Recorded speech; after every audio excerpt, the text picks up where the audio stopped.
much indeed. It's my great pleasure once again to introduce Ruth Deyermond, who's a senior lecturer in post-Soviet security in the Department of War Studies at King's London.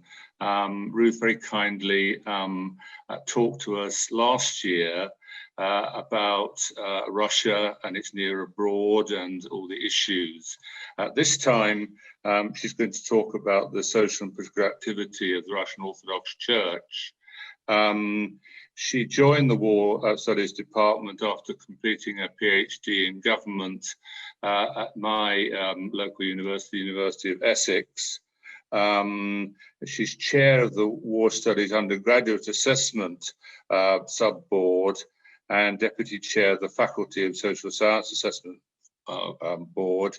And she's co-convener of the department's Russian and Eurasian Security Research Group at King's. Ruth, we were delighted to have you last time. We're delighted you were able to join us this time, and hand over to you. Thank you very much, David. And it's a great pleasure to be back. I will start by sharing my slides, and this always works perfectly in rehearsal, but hopefully this will now work. So can people see my slides? Yes, good, yes. Great. So, I want to preface my comments by saying, you know, I'm not a theology specialist, and so the focus of my my comments won't be directed in that area.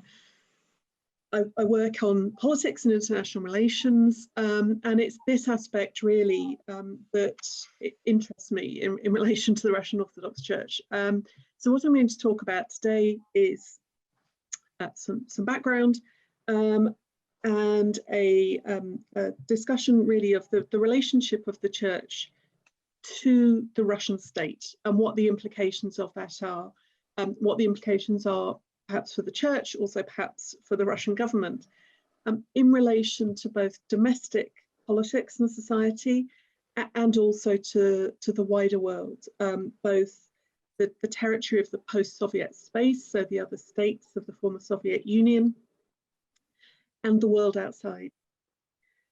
I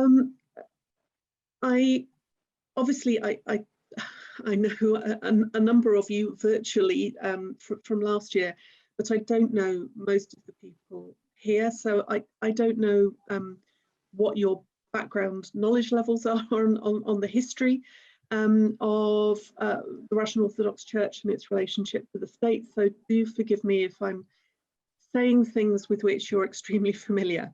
I always think it's better to be clear about the basics before going on to other things. So with that in mind, the Russian Orthodox Church has a long and complex history in relation to the Russian state or the government in Moscow, depending how we want to frame it. The origins of the two are intertwined, so certainly in the way that the Russian government and indeed the Russian Church, I think about their history. The foundation of the Russian state and the foundation of the Church are almost a single event. I mean, they're understood to have their origins in the same period and in the same place. And this, I think, has profound implications for the relationship of the two in subsequent centuries and indeed the subsequent millennium.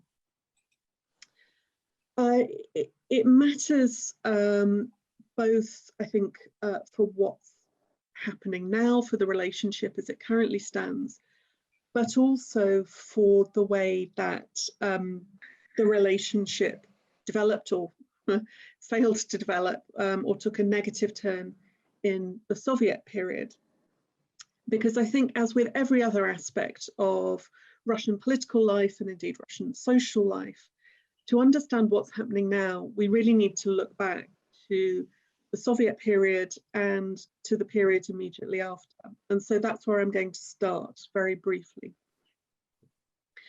On the first screen, you can see there an image of a very large, very beautiful church. And this is the Church of Christ the Saviour, the Cathedral of Christ the Saviour in Moscow. Although this church looks like a very old church, and indeed it's on the site of an old church, it's actually a modern church. It's a reconstruction. And it's a reconstruction because the original cathedral on this site was destroyed by Stalin. And the foundations of the original church were turned into an outdoor swimming pool. In the 1990s, when the Soviet Union had collapsed and there was a return to non-communist form of government, despite the fact that the Russian government was in profound financial crisis, really had no money at all, was unable to pay the soldiers in its armed forces, was unable to keep the heating on in bases, military bases in the Russian north, for example, unable to service its debts abroad. Nevertheless, it spent a lot of money rebuilding this church, obviously with some external assistance as well. And the priority given to the rebuilding of this church, the importance of it, I think tells us something about the place of both the place of the church in post-Soviet Russia and the desire to remove the damage that was done in the Soviet period. So again, very briefly for people who are not aware, the Soviet system, the Soviet state was officially atheist. And I think particularly because of this long history of close relationship between the Russian Church, the Russian Orthodox Church and the Russian state, there was a desire to suppress the Russian Orthodox Church, in particular, all religions, and all churches, but perhaps the Russian Orthodox Church most of all. And so programs of kind of atheist education and atheist propaganda were rolled out across the life of the Soviet Union. And they were overwhelmingly directed at the Russian Orthodox Church, although, as you can see from the image in the middle of those slides, in the bottom right-hand corner of the central image, they were also directed at Islam, which of course was one of the other major religions of Imperial Russia. So in the Soviet period, you have this consistent history of suppressing the church as an active, live entity, and as a site of, or a space of faith. It's portrayed as backward-looking, as reactionary, as we can see from the image on the left-hand side of the screen with the babushka, the grandmother, dragging her grandson into the shadow of the Orthodox Church and away from this glorious space of modernity and light that's represented by the Soviet city. Of course, not quite how we would think of Soviet cities these days, most of us. So for 70 years, atheism was the official ideology. The Russian Orthodox Church was suppressed, although it wasn't entirely eliminated. But I mean, it really was reduced to the absolute minimum that was kind of consistent with its survival. I don't have the figures in front of me, but one scholar has said that in 1917, there were 55,000 churches in the Russian Empire. And within a couple of decades, that had been reduced to about 300. So that gives you a sense of the scale of the destruction of the church. And churches were repurposed for all sorts of things in the Soviet period. So Here we can see a church being used as an archive, a state archive. Another one turned into a cinema. And then the swimming pool that I mentioned earlier on the right-hand side there. Others were turned into museums of atheism, into military depots, all sorts of things. And you can see this actually, I dug out, when I was thinking about this talk, I dug out a pamphlet that I kept since my school trip to the Soviet Union in 1988. We all went on our school trip to the Soviet Union. And we went to the city of Vladimir, which is a few hundred miles outside Moscow, one of the great kind of architectural and ecclesiastical jewels of Russia. And this propaganda stroke tourism pamphlet, you can see in the central section of text, it talks about one of the churches being turned into a military historical museum. And that was fairly typical of a lot of the churches. At the same time, and this is just another bit of text from that same document, really to illustrate another important point, I think. You know, at the same time, there wasn't a desire to entirely erase all the traces of the Orthodox Church. The church, and particularly its architecture and its art, were regarded as central to Russian culture and to the history of the prior history of the Soviet Union. And so actually for some bits of some churches, some bits of ecclesiastical art and architecture, great care was taken to preserve it. By the very late 1980s, so in fact by the time that I visited there as a teenager, relaxation was general relaxation of political and social controls was starting to include the church, and so services began to be held. I actually went to the Orthodox Easter service in the cathedral in Vladimir on this school trip, and it was absolutely full of people, although mostly older people. So you have a relaxation of these controls in the late 1980s, and then at the end of 1991, the Soviet Union collapses. And at that point, of course, the official ideology of atheism is abandoned, and there's a huge upsurge of interest in a return to the Orthodox Church. And we can see that on this graph, which is quite striking, I think.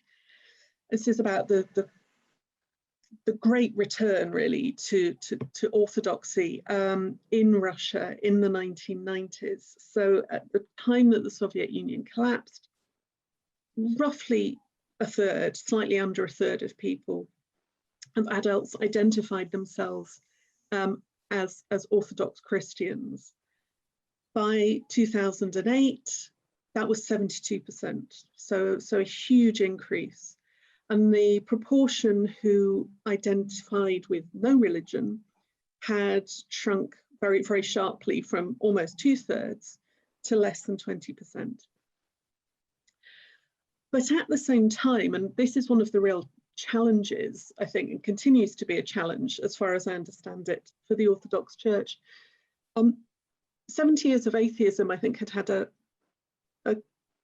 distorting effect on what people understood Orthodox Christianity to be. So you have people who think of themselves, describe themselves as members of the Orthodox Church, but actually when it comes to matters of practice and belief, this isn't really consistent with what they do. So if you look again, this same slide on the right, this is from a survey, well, repeating survey, most recently done in 2008. You can see that although, as I say, 72% of adults at that point identified as Orthodox Christian, only 7% actually went to a religious service at least once a month. Well, that, you know, perhaps not so surprising, although it's a very low number. I think more surprising is the fact that only 56% of adults, so under the number who say that they're Orthodox Christian at this point, say that they believe in God. And only a third believe in life after death. So you have this disconnect, I think, between, on the one hand, people identifying as Orthodox, perhaps partly in reaction against the Soviet period, but actually not necessarily embracing that in its fullest sense in the way that we might expect. And obviously I'm not going to take you through all of this, but this is being recorded, so if you're interested, of course, you can come back and look at these figures, but you can see that this trend has continued in various ways. So actually, despite a clear majority of people identifying as members of the Orthodox Church, religion doesn't play a very significant role in the lives of most people. And indeed, you know, roughly 50% of the population say that they're not religious. And again, quite a significant number of people say that they have doubts about the existence of God, or they don't believe in God, although that's a very small percentage. So we have this kind of confusion about the nature, I think, of Orthodox Christianity continuing into well into the 21st century. And again, this is more of the same. One of the interesting aspects here, I think it's slightly cut off by at least for me, the slide at the bottom, is the proportion of people who think that the church should influence decision-making in government. And this is very important for what I want to come on to talk about now. And you can see actually that the proportion of people who think that the church should influence government decision-making is pretty small. I mean, it's the last one I can see on my slide is for June 2017, and there you can see that 6% of people say yes, there definitely should be church influence on government decision-making. 22% say probably, but everybody else either doesn't know or says definitely not. And actually you have a clear majority, about 60% of people saying no. So, and without wanting to labour the point, but again, I think there's an interesting thing going on here, that you have a large proportion of the population saying that they're Orthodox. In practice, this doesn't necessarily mean that they go to church, or indeed that all of them believe in the existence of God or the afterlife. And actually, most people don't think that the church should influence decision-making by government. So there's a curious mix of things there, a very complex picture, I think, of societal attitudes and beliefs. I want really to talk about the church and the state in relation to three interrelated concepts. I'm an academic, we like to structure things around concepts. And these are three very important concepts for the church, for the state, and for the relationship between the church and the state. The first of these is the concept of symphonia, which is the idea that the very, very important idea for the church and for the Russian state, that the church and state work in harmony with one another, that they have an accord, that they work together. This isn't the same as having an established religion, certainly in the British sense or the Anglican sense, perhaps, but it suggests or it implies a close interaction between the state and the church. So one of the images that's most commonly used is that of the soul and the body. Right, the state is the body, the church is the soul, and they work together in harmony. The second concept, and I'll come back to these, it's the idea of the Russian world. And the Russian world is the kind of cultural and religious and spiritual Russian nation, which doesn't stop at the borders of the Russian state, but extends into those other areas of particularly the post-Soviet space that are characterized by Orthodox faith and Russian language, or languages that are close to Russian, which is a contentious question. And then the final idea, and again, I'll come back to this at the end, is the idea of the third Rome, of Russia as the Russian Orthodox Church, central to this, as occupying a special place in the world, almost an exceptional place in the world, a place in which Russia and the Russian Orthodox Church act as the guardians of Christianity and the guardians of faith against the forces of darkness. All these concepts are interrelated. They work in relation to each other, and I think all of them have obvious benefits, both for the church and the state. But their interrelationship has brought some challenges for the Russian Orthodox Church, particularly recently, and particularly in relation to the Russian state's behaviour outside Russia's borders. So going back to this idea of the harmonisation of church and state, I think we can see the extent of that in this part of this kind of key document, or this important document, which deals with the basis of the social concept of the Russian Orthodox Church, which has really run for the whole of this century. And this gives you a sense, I think, of the scope of the expected interaction or cohabitation between the church and the state. So it touches on areas that are obviously kind of central to the church, but also takes the church into areas that we don't necessarily normally associate with a church. So, or at least not as one of its core functions. Obviously, we can see here questions of morality in society, of education, but this isn't, if you look at bullet point C, they give you lots of bullet points here, or numbered points. This isn't just about moral education, it's also about patriotic education. So the church, in its approach to education, its approach to social development, is also, because of this close relationship to the state and to the foundation of Russia as a nation, is also focused on questions of patriotism, the development of a patriotic national identity.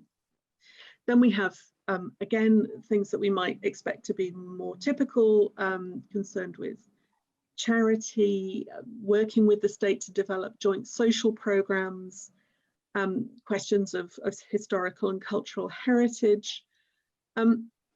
We also have, perhaps things that hint at a broader role for the church, including, point F, which has been important for this relationship, which talks about the need for dialogue with the government of all branches and levels on issues important for the church and society, including the development of appropriate laws. So what we have here is a statement by the church that it is interested in working closely with the state in order to produce new laws, changes to existing laws that reflect the perspective of and the agenda of, the interests of the church. And this is indeed what we can see happening. There's also a significant external element to this, so concern with international affairs and the need for promoting mutual understanding and cooperation. And this is something that applies particularly to the post-Soviet space, as I will talk about. So this desire for a close relationship with the state on these kinds of questions, on social questions, you know, on lawmaking, on questions of national identity and patriotism and heritage. These have been concerns of the Russian Orthodox Church really since its re-emergence in the 1990s, and particularly strongly, I think, since the turn of the millennium. To some extent, this was not a focus of the Russian state in the 1990s. The Russian state, the Russian presidency was very preoccupied with a whole variety of crises in that period, not as focused on these questions, perhaps, then as it is now.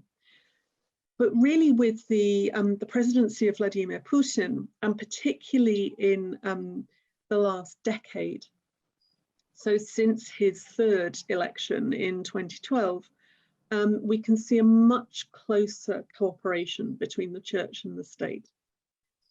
And indeed, Putin has embraced orthodoxy, has embraced the not just personal faith, and I don't know what Putin himself personally believes or doesn't believe, but he has one of the kind of areas in which he has devoted a lot of attention in relation to his image is to project an image of somebody who is a protector of the church, who is observant, who is a faithful member of the church.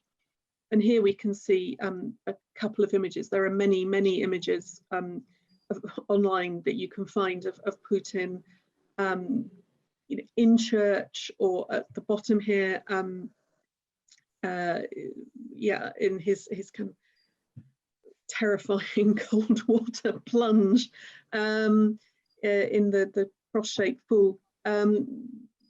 Putin has made the relationship with the Orthodox Church really central to his presidency in the last decade, to him personally, and also to the way that policy has developed. So this applies both domestically, but also in relation to foreign policy.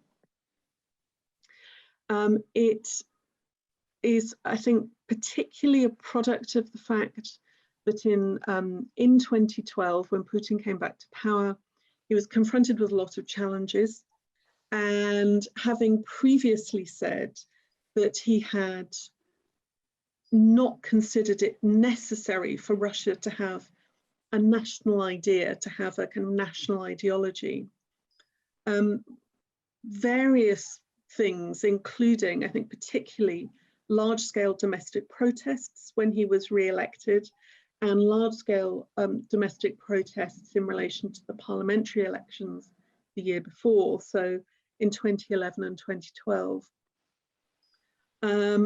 These, I think, were significant in causing him to embrace a turn towards a more explicit form of nationalism, and also towards a closer relationship with the Orthodox Church.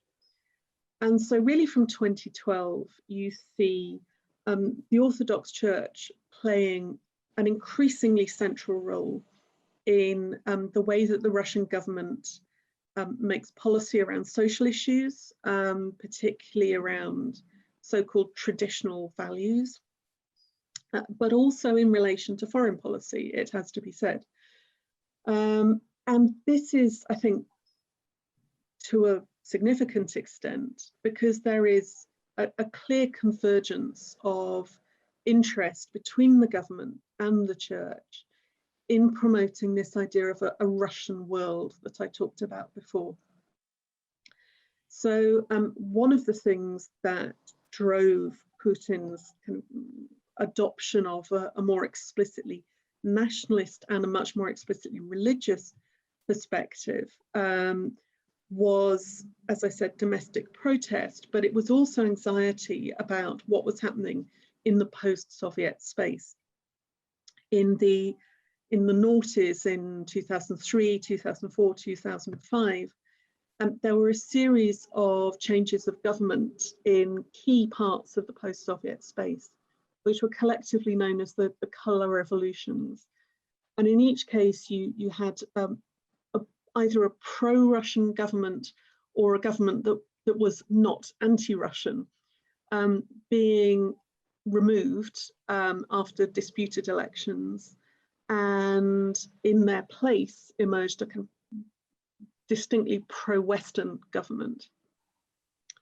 And this was a source of huge anxiety to the Russian government, to Putin personally, because it appeared to threaten Russia's influence inside the post-Soviet space. You then, as I said, in 2011-12, have these big protests inside Russia, which seem to threaten Putin's power and his authority inside Russia, which are happening at the same time as the Arab Spring, so-called Arab Spring, in the Middle East and North Africa, which the Russian government also interprets, as it does with the colour revolutions, as a pro-Western movement, and actually as a movement instigated by the United States, according to the Russian government, in order to extend their power and undermine Russia.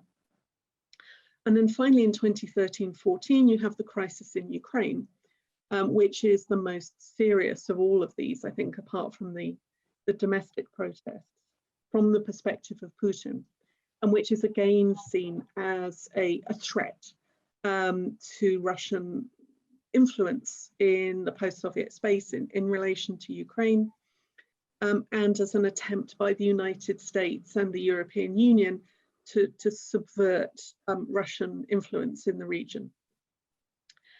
And so, the Russian government has this very significant interest then in promoting ideas that hold the post-Soviet space together. And the Russian world is absolutely key to this. The idea that this region, and particularly Russia, Ukraine, and Belarus, are joined together through a shared history, through a shared Slavic identity, through, in particular, perhaps, shared orthodoxy. So the Russian Orthodox Church is absolutely critical to this project of trying to hold the post-Soviet space together as a shared culture, the culture of the Russian world. This is also something that the Russian Orthodox Church, for obvious reasons, is a strong promoter of. The Russian Orthodox Church clearly sees, I think, Russia and its communities of faith in Belarus, in Ukraine, as and elsewhere, as part of a single entity. So each within their national borders, but transcending their borders. So there's a coincidence of interest there that encourages the promotion of this idea of a Russian world on the part of both the state and the Orthodox Church, and particularly promoted by the two together. So in these places, and I think perhaps particularly in Ukraine and Belarus, the church, the Russian Orthodox Church and the Russian state, really in the last 5 or 6 years, come to be seen as increasingly two sides of the same body, perhaps, going back to this idea of symphonia, in fact. And this means, amongst other things, that there has been an increasingly explicit politicization of religious issues in these states. And I'll briefly touch on that in a moment. It also means that there has been, I think, support of various kinds from the Orthodox Church for the Russian intervention in Syria. And you can see here Putin actually in Syria with Assad just over his shoulder. So you have this, in this period, I think, this confluence, this convergence of interests between the church and the state outside Russia's borders, in a way that, as I'm about to say, I think raises difficulties potentially for the church. This idea that the church has an interest in the political arrangements outside Russia's borders goes back long beyond 2011, 2012, however. Going back to the social concept, you can see here actually the church promoting the idea of a political cooperation, political union of some kind between the states of Eurasia, which is often used interchangeably with the idea of the former Soviet Union. And this is something that could just as easily have come from a Russian governmental website. I have to say, since I spend quite a lot of time reading official Russian governmental documents, it's very striking to see this kind of language in something that isn't actually part of the Russian state, but it's the Russian Orthodox Church. And it's striking to see how convergent their views about the importance of a kind of recreated union of some kind is.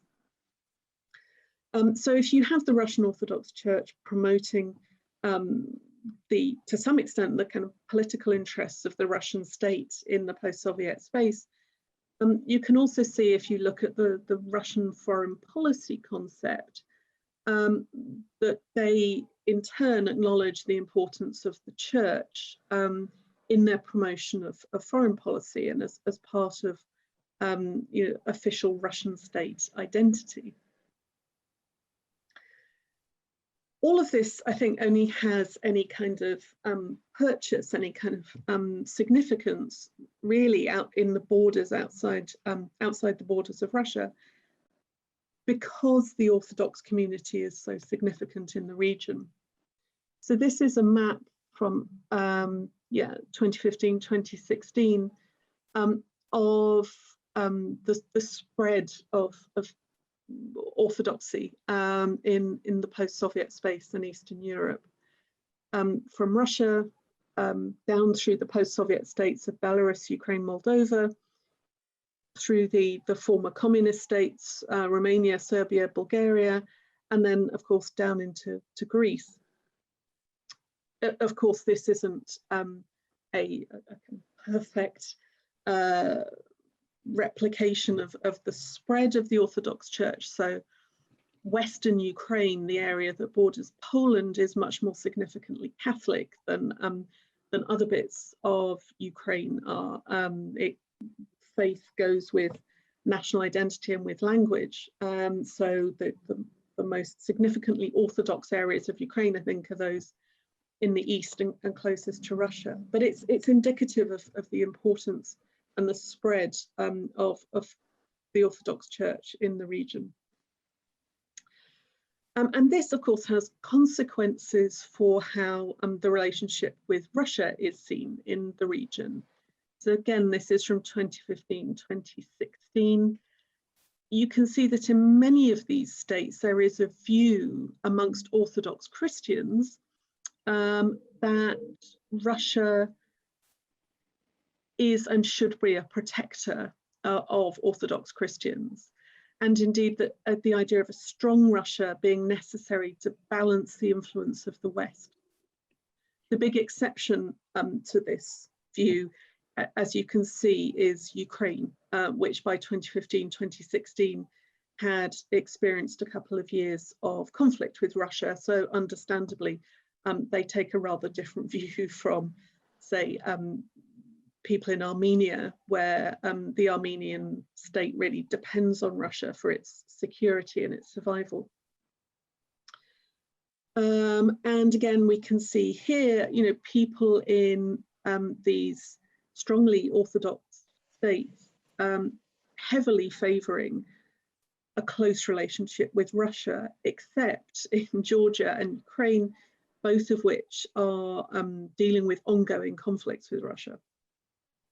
But in Armenia, Belarus, Moldova, supportive broadly of a close relationship with Russia, not supportive in most cases of a close relationship with the European Union. Very briefly, just to touch on a couple of the key kind of issues for the Orthodox Church in the post-Soviet space. the big kind of crisis really has been in Ukraine. As I talked about at the start, the issue of faith and the foundation of the Russian state go hand in hand, and they are tied up with Ukraine as well, which is understood to have been part of the same state as Russia at the point of the foundation of the Russian state, and at the point when Russia, or Kiev and Rus as it was, becomes Orthodox, embraces Christianity in 988. But this idea of a kind of shared faith and broadly a shared identity of kinds was placed under kind of extreme pressure by the conflict in the Russian-backed conflict in eastern Ukraine from 2014 onwards, a conflict which is still ongoing, and also after Russia's annexation of Crimea in early 2014. Because of this very close relationship between the state and the church that I talked about earlier, there was a perception that the Russian Orthodox Church was really kind of compromised by its relationship with the Russian state, which generated pressure, ultimately successful pressure, for Ukraine, to the Ukrainian Orthodox Church to break away from the Russian Orthodox Church and to become independent. And this it actually did achieve in early 2019, when it was granted the right to break away from the Russian Orthodox Church. And this in turn has led to a schism between the Russian Orthodox Church and the Ecumenical Patriarchate, which obviously has significant consequences for both parties. The role of the Russian Orthodox Church was also kind of called into question in Belarus last year, where very, very large peaceful protests against the falsified re-election of the dictator Alexander Lukashenko, who's been in power for 25 years now. These huge protests were initially criticized by the head of the Belarusian Orthodox Church, who then changed his mind slightly after criticism and seemed to vacillate really between supporting and condemning the protests. He was then removed and replaced by somebody who had been unequivocally critical of the protesters. And this is seen again as evidence of the close relationship between the church and the Russian state. The Russian state is strongly protective of the government in Belarus. The last thing I want to touch on very quickly, and I'm conscious that I'm slightly overrunning, so I will be very brief, is the role of the church in relation or in concert with the state outside the boundaries of the post-Soviet space.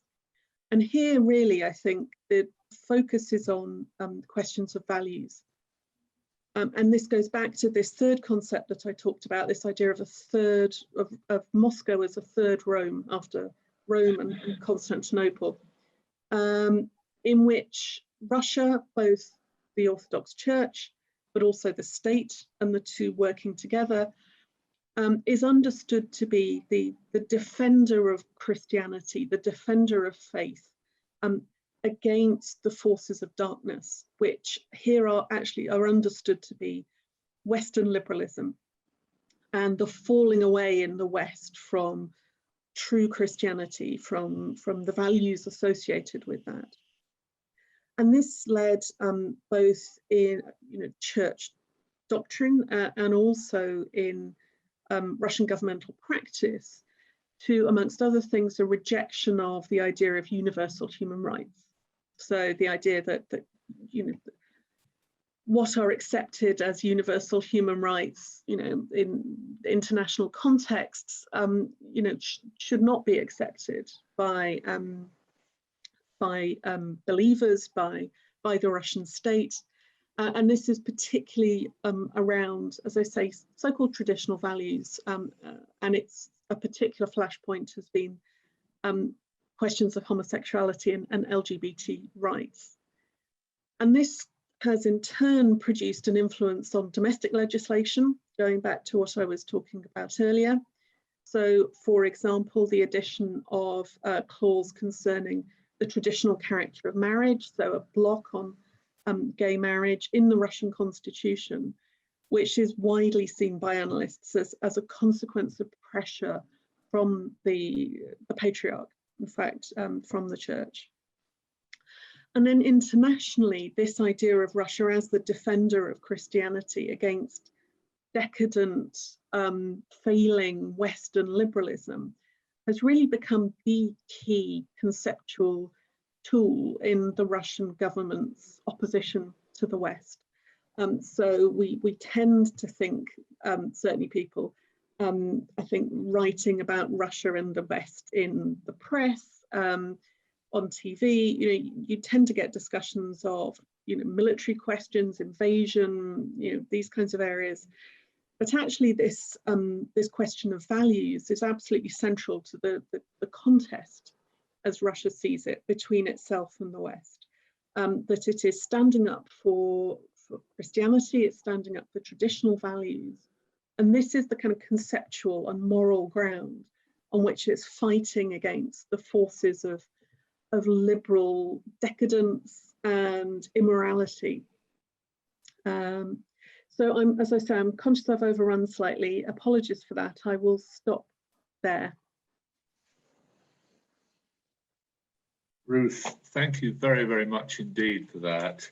Lots of things that I didn't know, and lots of things I guess that many in our audience didn't appreciate fully, particularly the stuff concerning the Third Rome and the impact on the Belarusian Church. I was aware of much of the issues around Ukraine, but I hadn't logged that the Ukrainian Orthodox Church actually split from the Russian Orthodox Church. That was new to me, I guess new to quite a number of people. I'm now going to turn, if I may, I'm going to go on to gallery view. I'm going to turn to Vasilios Makrides, if I may, who was very kindly joined us from the University of Erfurt. I read your article, Vasilios, in Reason, State and Society, your edition that you guest edited in December 2012, particularly on Orthodox Christianity, modernity and postmodernity. And I understand that your particular interest is in the cultural history and sociology of Orthodox Christianity in Greece and in Eastern Europe.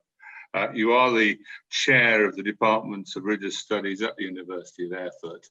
And I would very much value, as we all would value, your response to what Ruth has to say. Thank you. Thank you very much. Good afternoon, everybody from Germany. I was asked to respond briefly to Ruth's presentation, which I found very informative and very lucid, pointing and summarizing the main developments that are happening in post-Soviet Russia, and also highlighting these developments against the historical background, because there is a long historical background. So from my point of view, we're talking about huge topics, huge issues that cannot be covered within such a short period of time. But I would like to point out a couple of things regarding Ruth's presentation.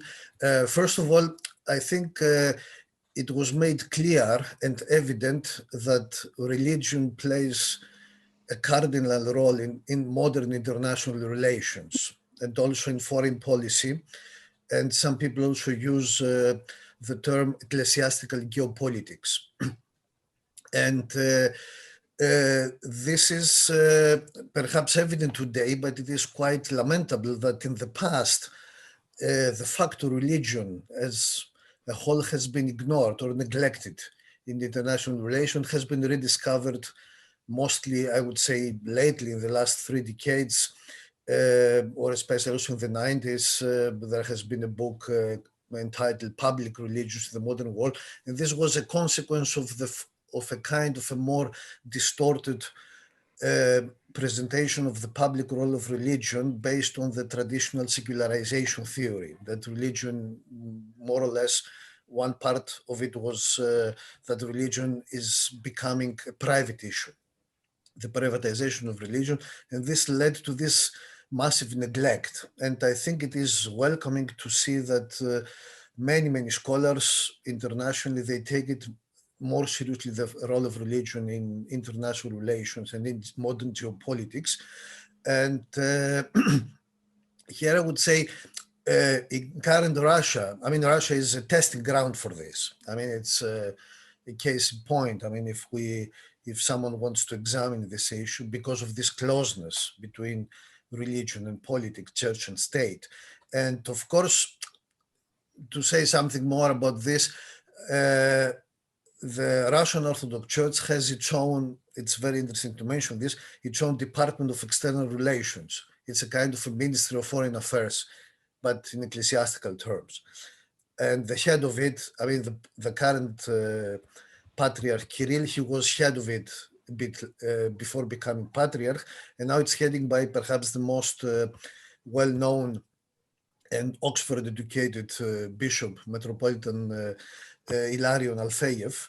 And actually that shows that this church has a vivid, very strong interest in what is going on around the world. I mean, if one follows the website of this Department of External Relations, one is impressed by what they are doing. I mean, they are trying to respond to whatever happens in the world, also in the secular domain, from their own point of view. But this is not new, I would say.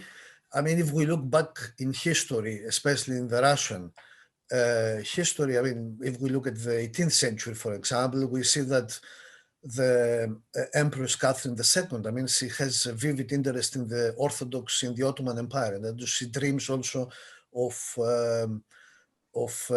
capturing Constantinople again, of creating a new Christian empire.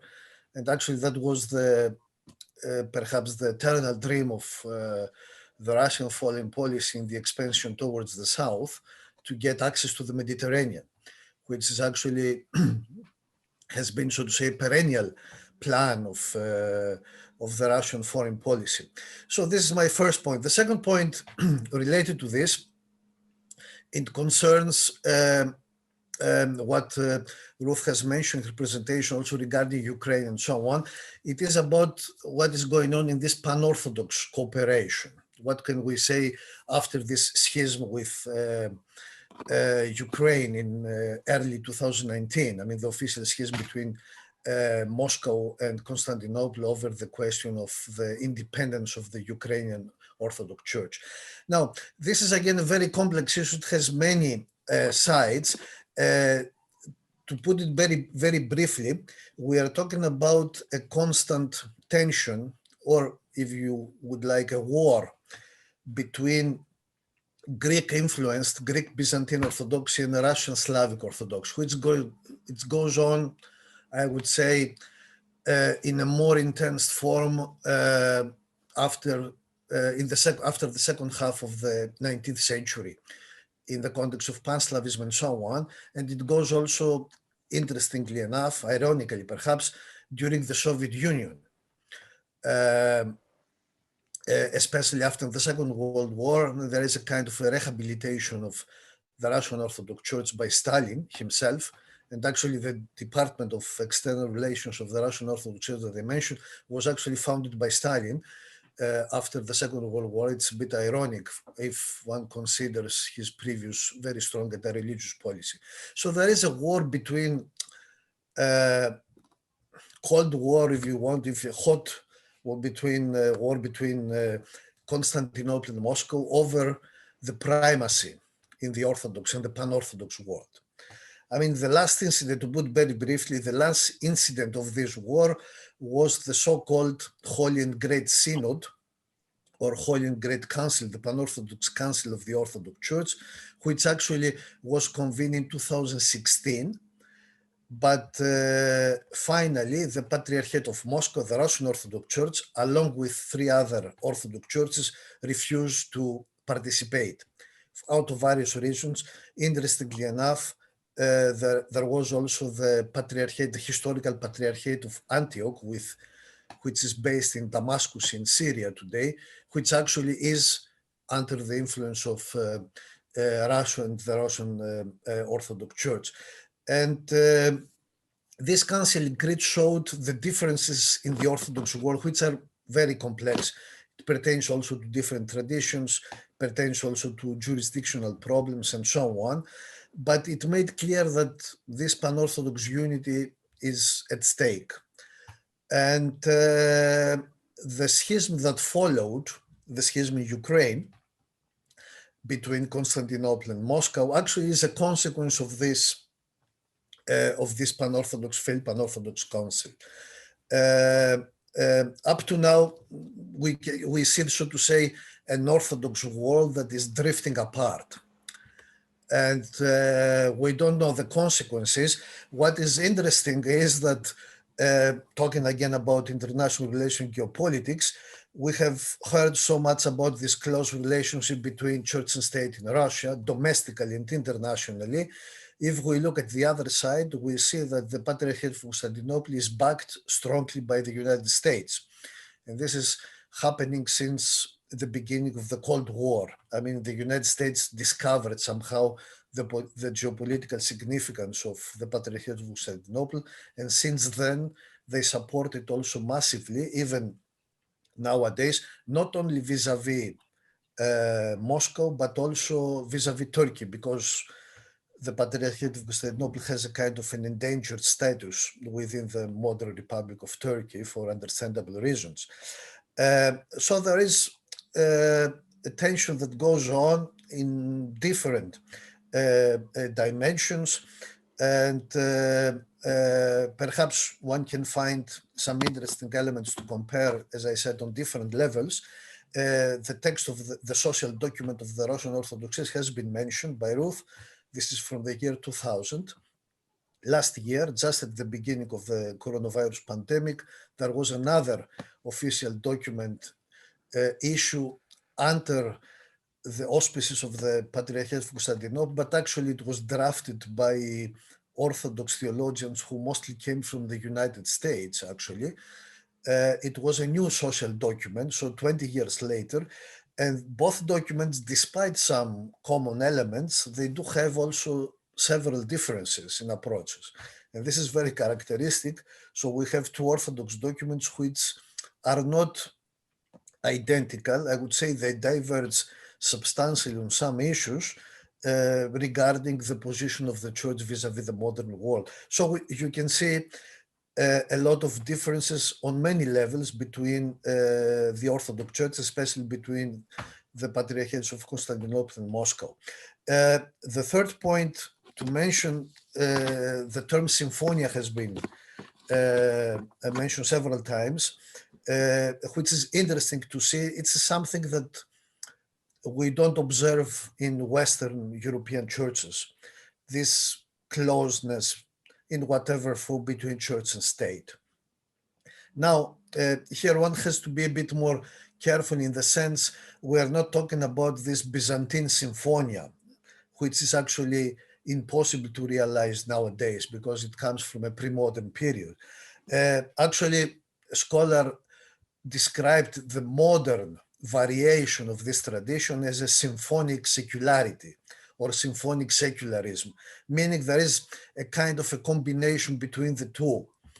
It is interesting that there is a lone religious association which is valid in Russia today from 1997, and in the preamble it is mentioned that Russia is a secular, Russian Federation is a secular state. It's mentioned clearly. But right after that, it is mentioned that the importance of the Russian church for the cultural religious identity of the state is of paramount importance.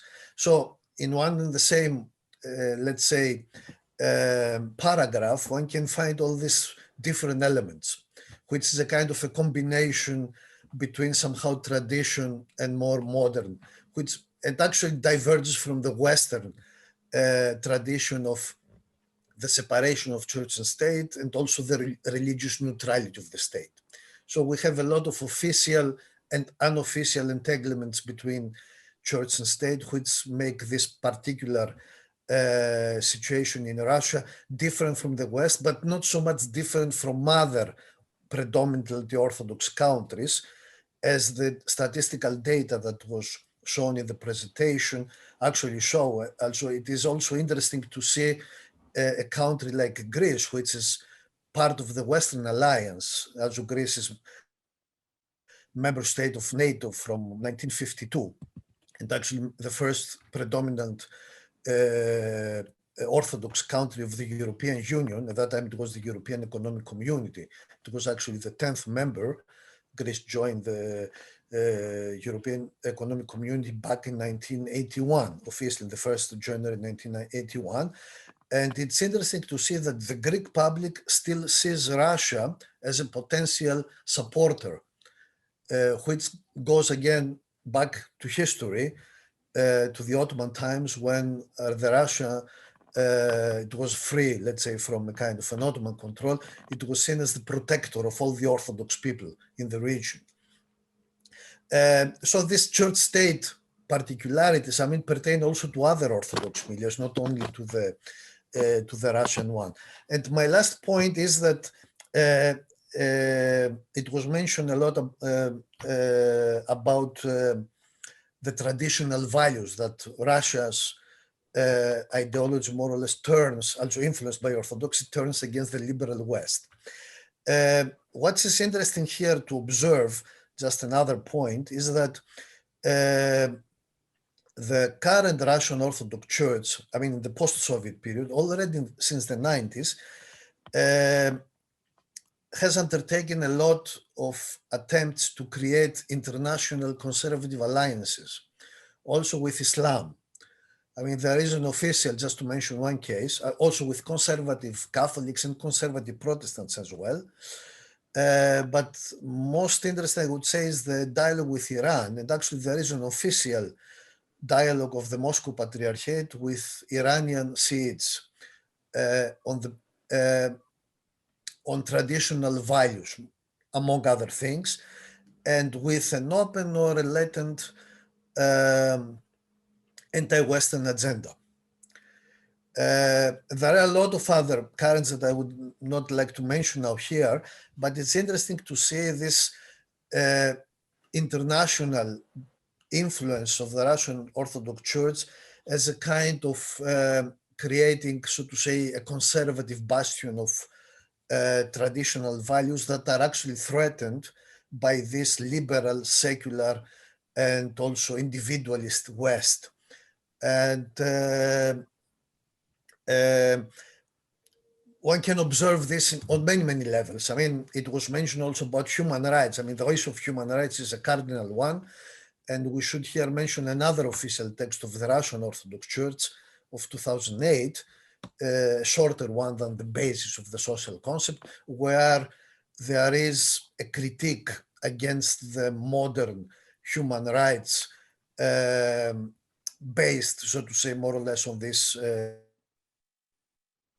1948 Declaration of the United Nations about individual human rights and their reception. And here one can see a kind, I would say, an Orthodox messianism, which actually can be observed already in the 19th century if one looks at the discourse of the Russian Slavophiles. And there is this idea that the Orthodox world, here especially in the Russian case, can play such a messianic role. It can save the world from its decadence. And actually the West represents this kind of decadence, and all the recent developments regarding LGBTQ rights and so on, all these are more or less a kind of, let's say, a progressive decadence of the Western world. And here we have a traditional response to it, which comes from Russian Orthodoxy. And actually this idea of Third Rome, there is a kind of a modern response. In the beginning, of course, when this idea came to the surface in early 16th century, it meant something else. It's more or less the continuation of Byzantium and so on. But now one can say that we have this kind of a transformation. So Russia has to play a saving function in the modern world against this decadence. And this is very characteristic to observe. And here I would like to conclude my brief response to Ruth's presentation. Thank you very much. Vasilios, many thanks for that. Very interesting, very useful, and also bringing in the Greek perspective. That's very helpful indeed. Now we have about half an hour. We agreed that we would finish at 1, half an hour for questions. I have a slight difficulty in that I can only see 25 of you at one go, so I'm going to have to flick between the 2 different screens, 1 and 2. But if people could put their hands up, and I will then seek to point in your direction. First of all, I have a question from Major David. It's not a question, but I don't know whether you were talking about hand physically or the automatic hands. Sorry. Oh, yeah, you're on. Your hand is up. Your yellow hand is up. The floor is yours, David. Okay, I'm extremely interested. I did my history degree based on National Socialism and national developments of communism from the 19th century onwards. And I see an incredible relevance to how the world has developed in the 21st century. The alliance of the church and state is not something which is unique to Russia. Of course, we can see the alliance of the church in the UK with the government of the UK. In fact, there's a joke that Conservative Party is the Conservative Party at prayer, if you see what I mean. It's interesting that as far as the church in Europe is concerned, there seems to be a huge divide from the churches, the Conference of European Churches, between the Orthodox from the Oceanic area, from the Greek area, from the Eastern European area with the Russian Orthodox Church. Now, Ruth has explained some aspects of that, but I'm not entirely sure why there's such a barrier between the churches, unless the Russian Orthodox Church is totally allied to the state. I'd like a little bit more information on that. Thank you very much. Ruth, can I turn to you for a reply? Yeah, I mean, it's a very interesting question. I suspect it actually may be one that Vasilios is better placed to answer than I am, in all honesty. But just to come back to this idea of the close linkage between the church and the state, and actually, if I can just go back and come back to something that Vasilios mentioned and pick up on it. I mean, I think this is the linkage between the Russian Orthodox Church and the Russian state is now, in a way that it wasn't even 20 years ago, really fundamental to the Russian state. It's central to Russian national identity. It's central to various kind of political practices. And so that, I think, has consequences, given the way that the relationship between Russia and the West has declined in the last 10 years. That inevitably is going to have consequences for the relationship between the church and the world outside, including other Christian churches. And we can see this very clearly in Ukraine, and clearly it's also been at issue in Belarus. I just wanted to go back to something that, a couple of things that Vasilios said that were very interesting, and really just to agree with him and expand on them just very quickly, which is that, about the idea of conservative alliances and also this idea of symphonia and its possibility or impossibility. And I think one of the things I didn't touch on, as Vasilios said, it's a huge topic and we can't talk about everything. One of the things I didn't touch on, but that it is very important, is the role of conservative intellectuals around Putin and around the Russian government. People like, and I don't know if anyone else has heard of him, but this very prominent figure, Alexander Dugin, who is probably the most famous conservative philosopher, conservative kind of ultra-nationalist philosopher in Russia. And he, since the 1990s, in fact, has been strongly promoting this idea of the Russian state and the church as intertwined entities as part of Russia's rebirth, recreating Russia as this great civilizational force. And this in turn has actually linked to the desire to develop conservative alliances, so alliances with conservative religious groups and political groups outside Russia.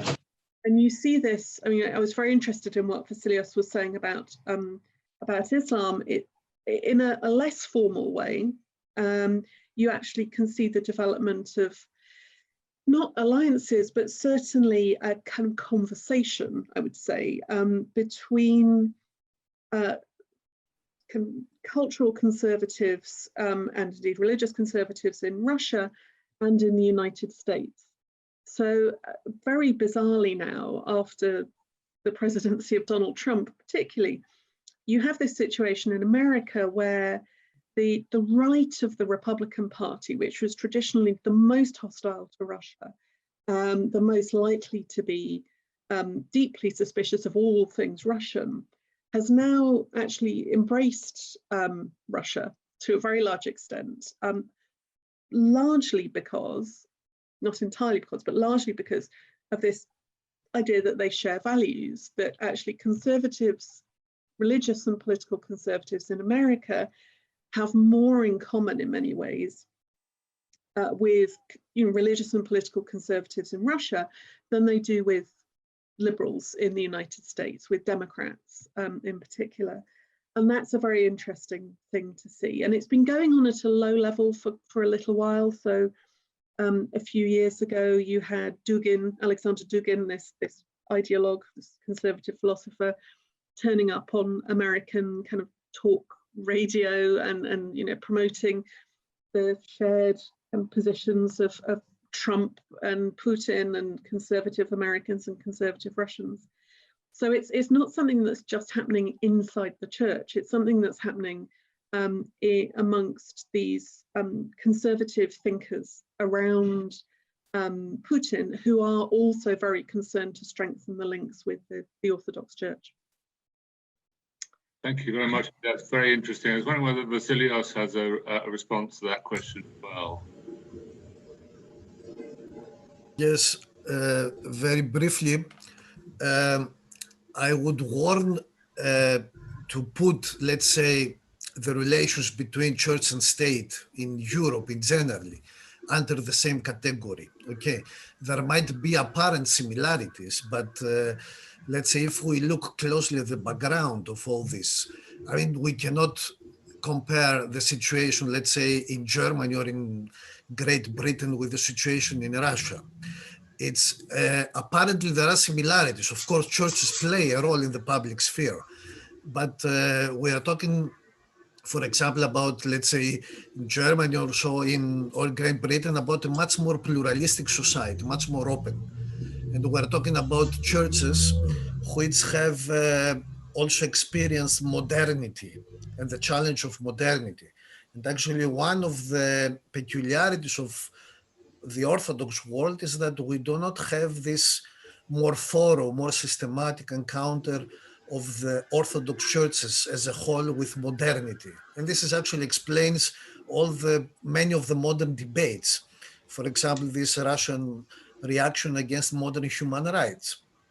I mean, they were talking about issues that somehow have been solved in the West, or let's say the churches came in one way or another in the West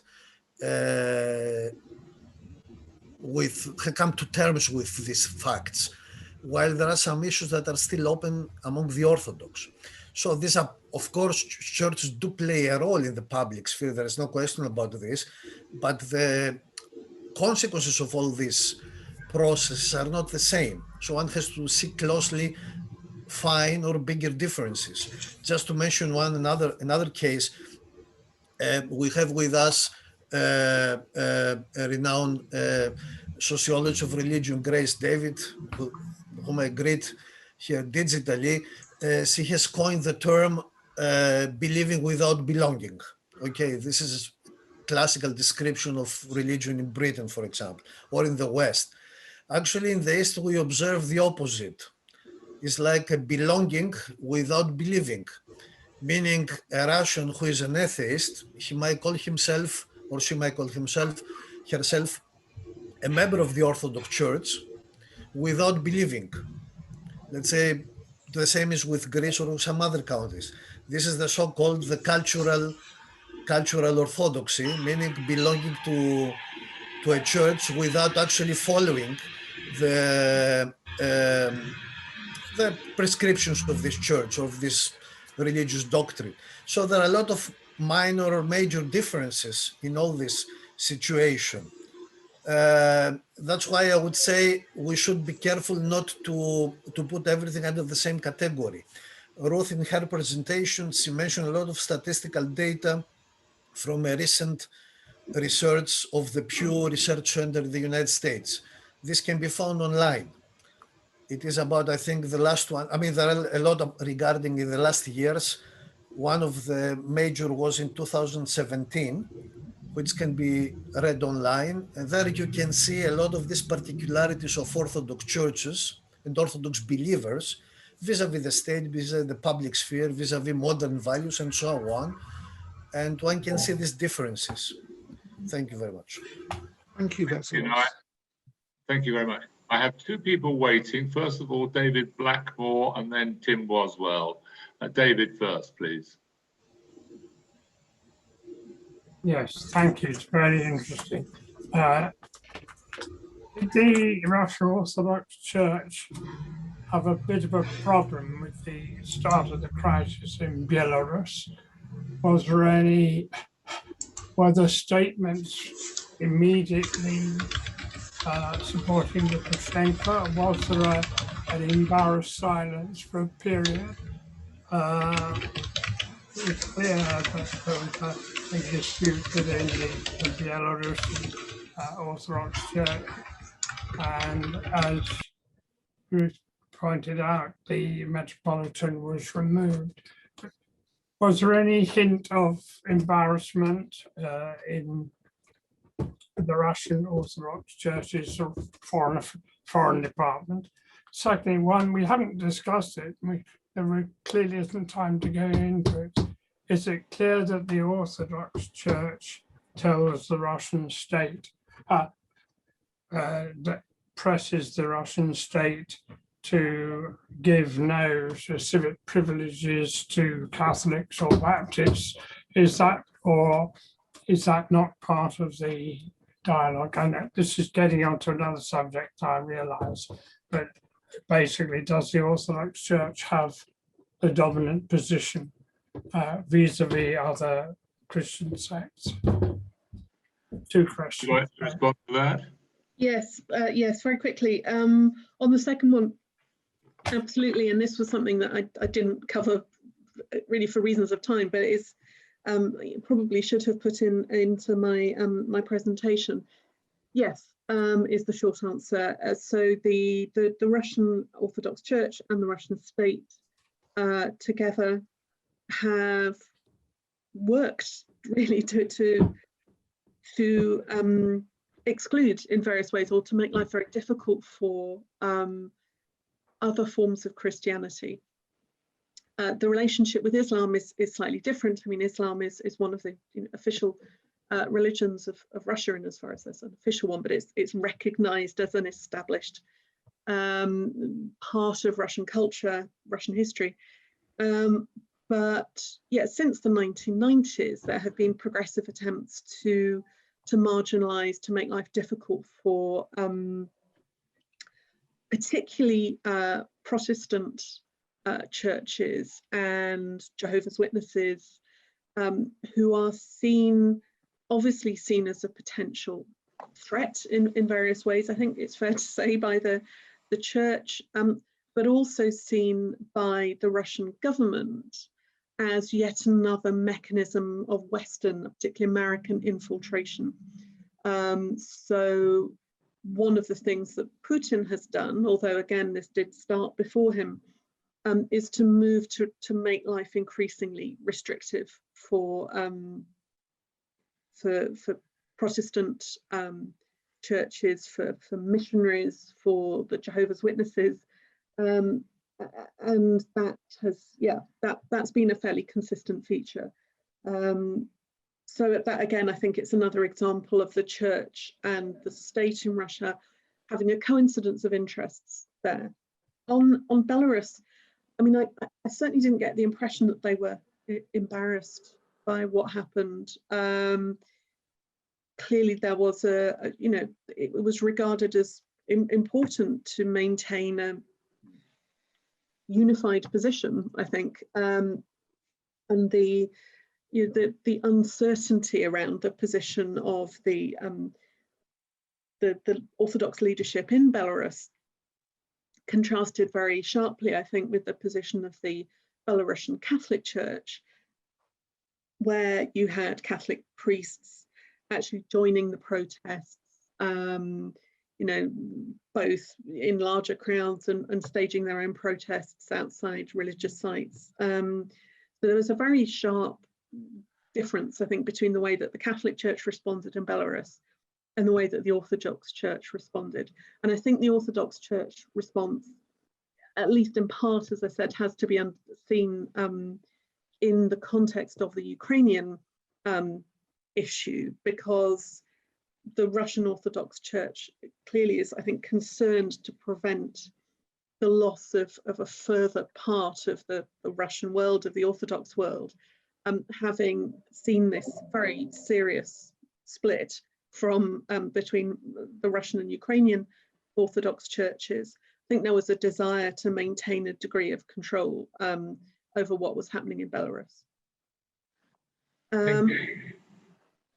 Can I just come back very quickly to a question that was posted in chat some time ago, which just very briefly, which is from forgive me, I'm going to mangle your surname as I sympathise, very few people can pronounce mine, but Richard Seaborn, I think asking about the rights of women and the possibility of their ordination. And just say that the Orthodox Church has not, to my knowledge, ever taken a positive view of the ordination of women. On the question of women's rights, this is something where this is an area where we can see a return to a more reactionary position on the part of the Russian state. So fairly recently, I can't remember now, within the last 2 or 3 years, the Russian government actually passed a law decriminalizing some types of domestic violence in Russia. There is a strong sense that, as part of this conservative cultural turn in Russia, that women's rights are being eroded, together with the kind of pushback on LGBT rights as well. So yeah, it's not good news for women's rights in Russia in that regard. Thank you very much indeed, Ruth. I'm aware of time. We have about 10 minutes left. I've got Tim Boswell, I've got Nigel Cummings with questions. Anything to add, Vasilios, at all?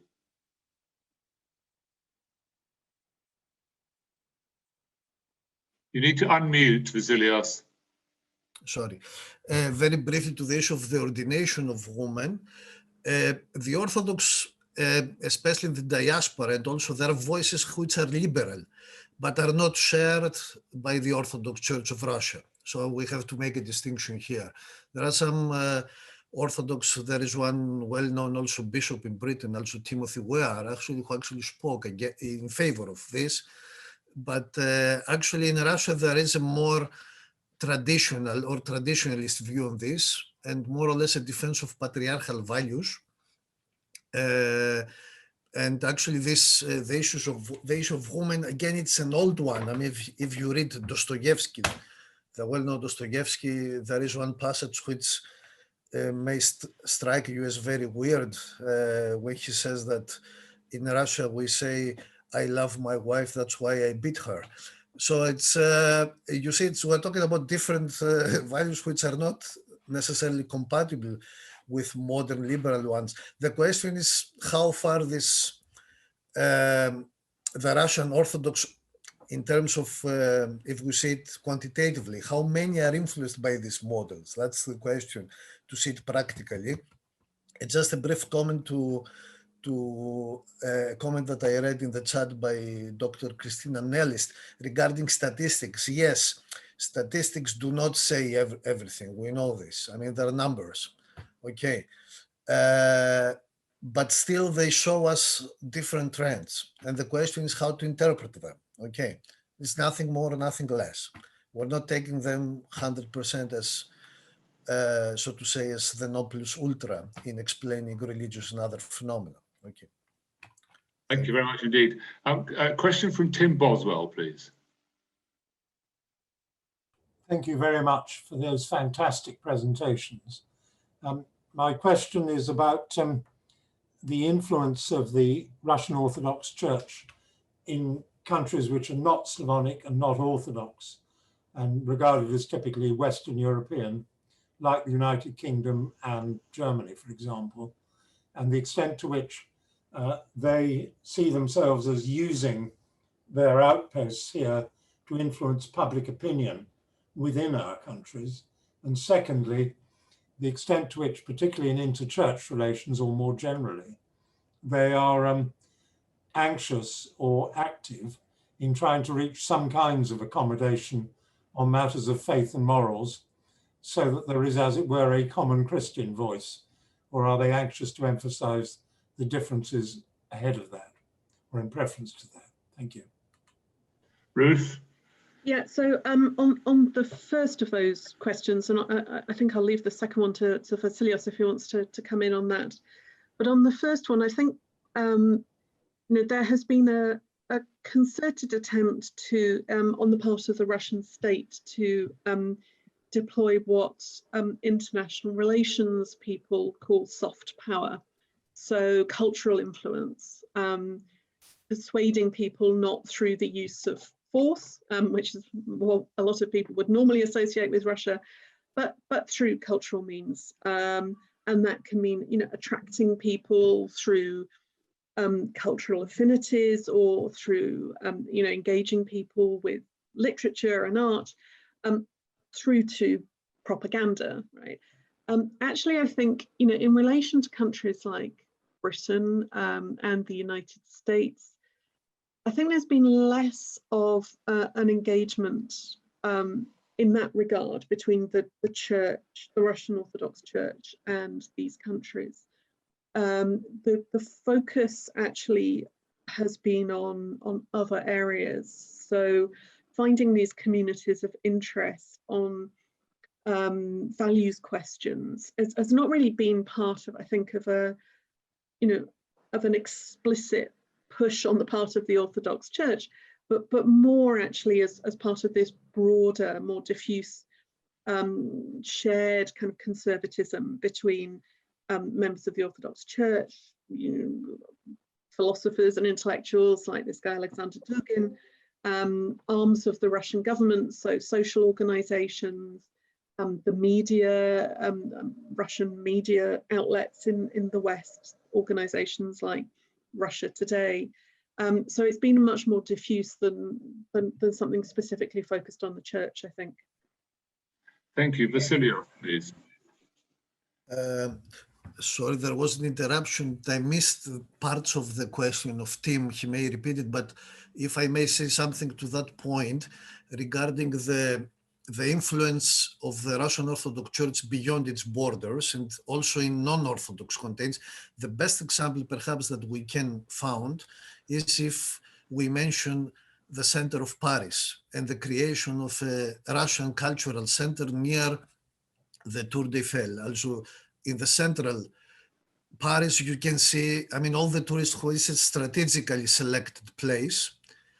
And actually all the tourists visiting, so to say, this monument of the French capital also come across, so to say, a Russian influence, which includes everything. It's part of this Russian world. It's a church, it's, you see all these onion-shaped domes and so on. And this is in the center of Paris. And actually we're talking about a country that has a tradition of laïcité, okay, in extreme secular tradition.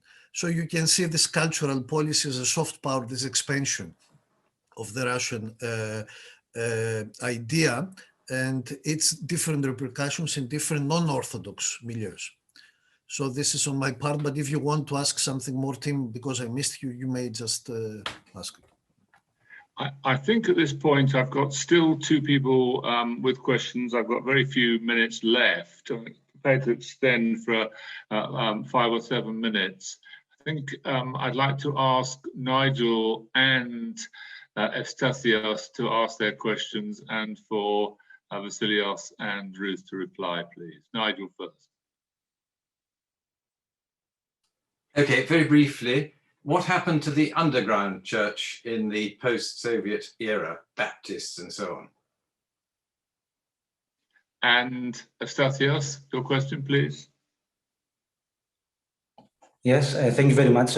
Very briefly also. So in the final analysis, would you agree with the opinion that both state and church in Russia meet on the imperial ideology, in their aspiration to build up again an imperial state of affairs? And how does this affect those segments of Russian society that have a more secular morality and do not agree with this aspiration? Thank you very much.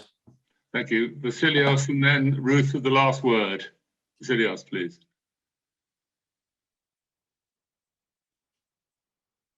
Could you unmute, Vasilios? Sorry.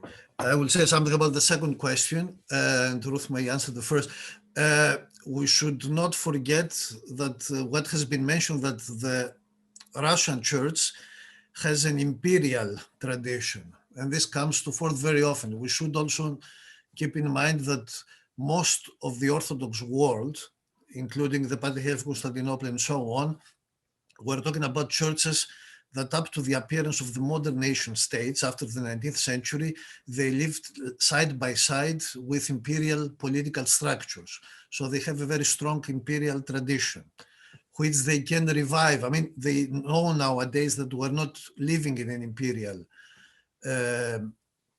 global context, but in any case, this imperial influence is still evident in many, many cases. And also they also try to draw conclusions from this past. There is a film in Russia about the fall of the empire, Gibel Imperii, an interesting one, which has been drafted by now today's a metropolitan who was considered to be the confessor of Vladimir Putin, his father Tikhon Shevkunov.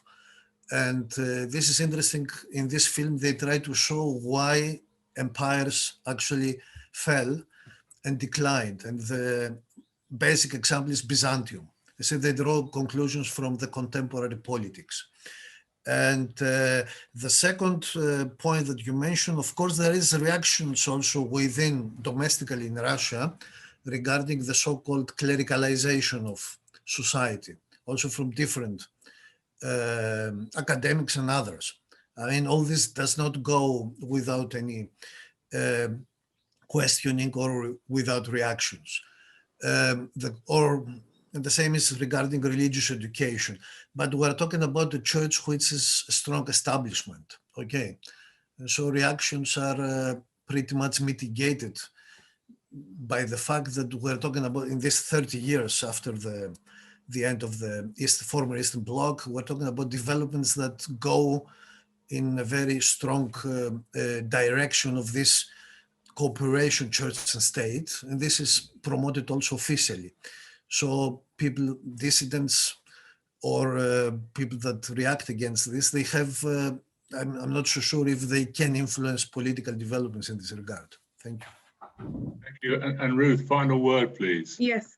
Unfortunately, I was rather hoping that Vasilios would answer the first question because I wanted to talk about the second one. I mean, on these other churches, I mean, I think this, as I said before, there has been a concerted effort on the part of the Russian state in concert with the church to exclude, to marginalize, ultimately to kind of suppress a lot of the alternatives. On the question of kind of imperial ideology, yes, I mean, I think I totally agree with what Vasilios was saying. I would just, you know, like, I suppose, to make the point in relation to the Russian state, because this is something that's often misunderstood, I think, in Western, certainly Western media. You know, I don't think there's any sense in which the Russian state has a desire to reconquer the whole of the former Soviet Union, right? This has never been the intention of the Russian government. They, whatever people do sometimes say about it, you know, there's no evidence, in fact, there's quite strong evidence to the contrary, that the Russian government, you know, wants to reclaim physical kind of control over and you know, direct political control over the rest of the post-Soviet space beyond certain key parts. And Crimea, for various reasons, Crimea was always an exception to that. So there's an interest in influence, very strong influence, and exerting a degree of control, particularly a desire to restrict these other countries' contacts with Western states, and particularly with the United States. So there's an anxiety about American influence there. But to that extent, I suppose you can see again, this coincidence of church and state interest and practice, that there isn't a desire to kind of physically go and occupy Kazakhstan, let's say, or Azerbaijan, but there is an interest in continuing to have as maximum possible influence over certain parts of the post-Soviet space, cultural influence, political influence. But you know, Russia can't afford, and it never really could afford, to, you know, the costs associated with physical occupation. So it's imperialism at kind of one remove, really, I suppose.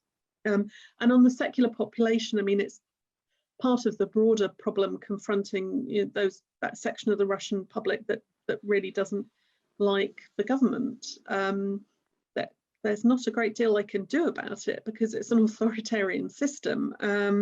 So they're kind of stuck with it. One of the things that's, and I will stop in a second, but one of the things that's interesting is that, you know, it's the question of whether this is going to change over time. Because as I understand it, both kind of religious attitudes and political attitudes do vary demographically by age group. So younger people are more likely to be critical of Putin, and they're also less likely to be religious. Now, there's a question about whether as they get older, they may become more conservative and you know, embrace political structures that they rejected in their youth. But actually, there's also a question about whether the, you know, younger adults in Russia are actually turning away from these things, and what the implications of that will be for the Russian state and also for the church.